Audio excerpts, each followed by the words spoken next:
I recently asked my subscribers a question. What's the #1 challenge that's stopping you from investing in a few properties and living off the rental income for the rest of your life? Andy in South London replied, "My strategy is the BRRRR strategy, and I'm not sure in which city to invest. Near my home in London is expensive, and I'm not familiar with the north. Plus, I would imagine it's hard to manage any renovations further afield, as I'm super busy in my day job." To be honest, this is a question that I get asked a lot, and so let me see if I can address it in this video.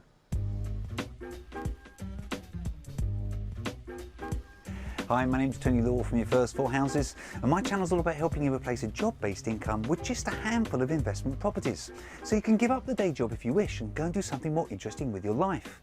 If this is your first time here, be sure to subscribe to the channel and click that bell notification icon so that you don't miss out on any of the free content that I give you each and every week. So first things first, what exactly is the BRRRR strategy? Well, it stands for Buy, Refurbish, Rent, Refinance, Repeat. Although depending on who you talk to, there might be more or less R's in the name. But that in essence is what it stands for. Now the first thing I've got to say here is that I will always maintain that you can get a cracking deal within about an hour's drive of where you live, Andy. That's just how I feel, and it's been proved time and time and time again. However, I have done a whole video on whether you should be looking at investing in the north or in the south, and so I'll put a link here. I encourage you to check that out, because of course this is all about where you can use that strategy or which city you should be using that strategy in, and so that video might actually help you. But the key thing here is that you must know the investment area, the place that you're going to actually be investing in. So if you don't know a town up north, I personally don't think you should be investing in there. Now a lot of people that I talk to, they've obviously relocated, and so maybe they're now living in London, but they were previously living in Hull, for example, or in Nottinghamshire, or in Cardiff, or wherever it might be, and so they do have a genuine understanding of the area, which is fantastic. I think that works. That's perfectly okay. But if you don't know the area, I really don't think you should be investing in there. But let's imagine that you found that you want to invest, let's say somewhere up north. Let's just pick somewhere. Let's choose Hull as an example. Well, you need to, in my opinion, focus all of your efforts and energy in that one location. Why?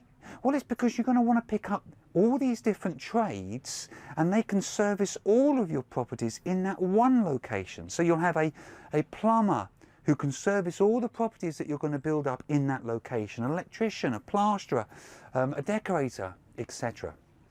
Now a great way to find these trades, by the way, is to befriend a local letting agent. Now you're going to need a letting agent because if you're investing slightly further afield in this kind of analogy, well, you're going to need somebody to manage those properties, so you're going to need a letting agent. But letting agents know the best trades. They know the best decorator, they know the best plumber, because of course they're using them every single day. So find a cracking, I would suggest independent letting agent personally, and they will know the very, very best trades. Because ultimately you're not going to be managing the refurb yourself if you're investing slightly further afield, naturally. Now a word of warning about investing further afield: a lot of people who are busy, like yourself, Andy, they use sources to find the deal. Now there are really good sources out there. However, I also know that there are some really poor sources out there. Now a sourcer only gets money if you buy the deal, so might they put a somewhat more positive spin on the deal? Can you see where I'm going with that? Don't get me wrong, there are great sources out there, and you need to find those and work with those people.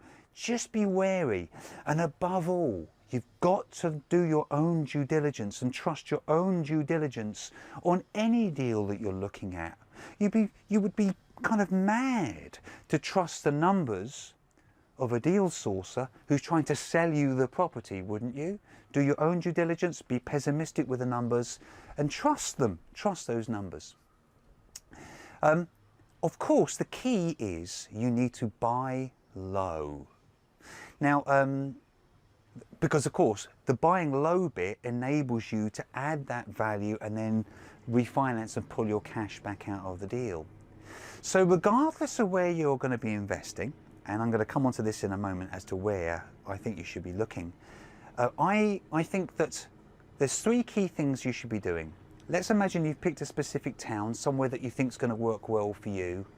Start by listing out what you want on Rightmove, by what you're going to put in the criteria. So maybe it's a 2-bed, a 3-bed, whatever it might be, house, flat, whatever it might be. And you're going to start by listing them in terms of lowest price first. Keep in mind, you're never going to be living there. This is an investment property, so list by lowest price first and start to see what comes up. Can you see a cracking deal in the lowest area of the pricing bracket for what you're looking at? And only slowly start to move up into those higher numbers. Don't be swayed by something that looks beautiful. You want to be able to add some value to that property. Then research it by oldest listed first. If you've got somebody that's been on the market for 18 months, might they be more motivated to accept a lower offer from you? I would suggest yes, they may well be. Or maybe it's not a low offer, maybe it's a creative solution where maybe you kind of give them what they're asking, but it's subject to you getting planning permission to build in the garden or to do something else. Or maybe it's a creative solution. But if they've been on the market for 18 months, you're far more likely to pick up a cracking opportunity, or maybe they're going to be more likely to accept a kind of lower price, for example. The other third thing I want to say here is you should be using the keyword function on Rightmove. It's incredibly powerful. In the online property masterclass, we have a whole load of different keywords that we use, but if you start to feed in some of these, it will automatically start to uncover some absolutely cracking deals.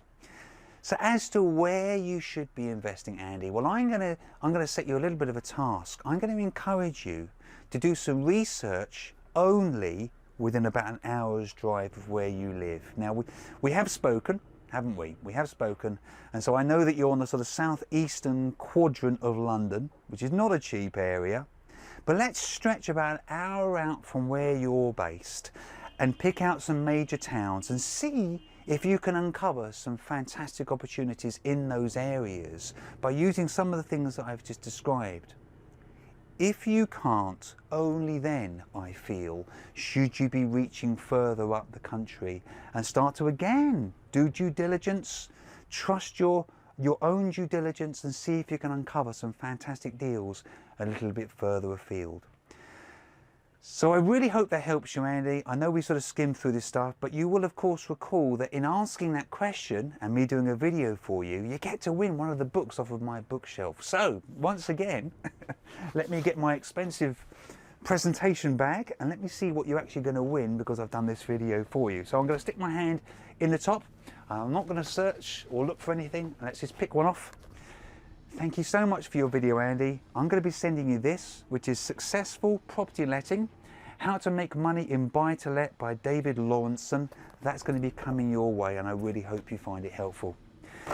So I hope everybody watching this found that they got a little bit out of this video, and keep tuned because over the next few weeks I'm going to be putting out a lot more of these types of videos that will hopefully help you move forwards in your property investing journey.